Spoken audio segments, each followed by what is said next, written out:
यूहन्ना का प्रकाशित वाक्य 10वां अध्याय। फिर मैंने एक और बलि स्वर्गदूत को बादल ओढ़े हुए स्वर्ग से उतरते देखा। उसके सिर पर मेघ धनुष था और उसका मुंह सूर्य का सा और उसके पांव आग के खंबे के से थे और उसके हाथ में एक छोटी सी खुली हुई पुस्तक थी। उसने अपना दहिना पांव समुद्र पर और बायां पृथ्वी पर रखा और ऐसे बड़े शब्द से चिल्लाया जैसा सिंह गरजता है। और जब वह चिल्लाया तो गर्जन के 7 शब्द सुनाई दिए। और जब 7 गर्जन के शब्द सुनाई दे चुके तो मैं लिखने पर था और मैंने स्वर्ग से यह शब्द सुना कि जो बातें गर्जन के उन 7 शब्दों से सुनी हैं उन्हें गुप्त रख और मत लिख।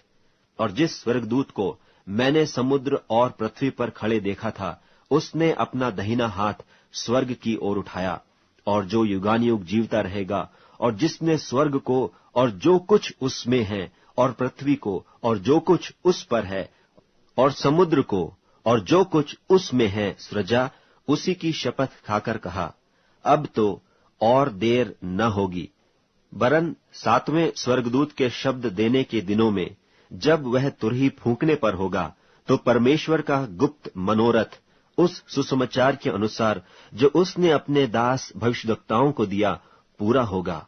और जिस शब्द करने वाले को मैंने स्वर्ग से बोलते सुना था वह फिर मेरे साथ बातें करने लगा कि जा, जो स्वर्गदूत समुद्र और पृथ्वी पर खड़ा है उसके हाथ में की खुली हुई पुस्तक ले ले। और मैंने स्वर्गदूत के पास जाकर कहा, यह छोटी पुस्तक मुझे दे। और उसने मुझसे कहा, ले इसे खा जा और यह तेरा पेट कड़वा तो करेगी पर तेरे मुंह में मधु सी मीठी लगेगी। सो मैं वह छोटी पुस्तक उस स्वर्गदूत के हाथ से लेकर खा गया।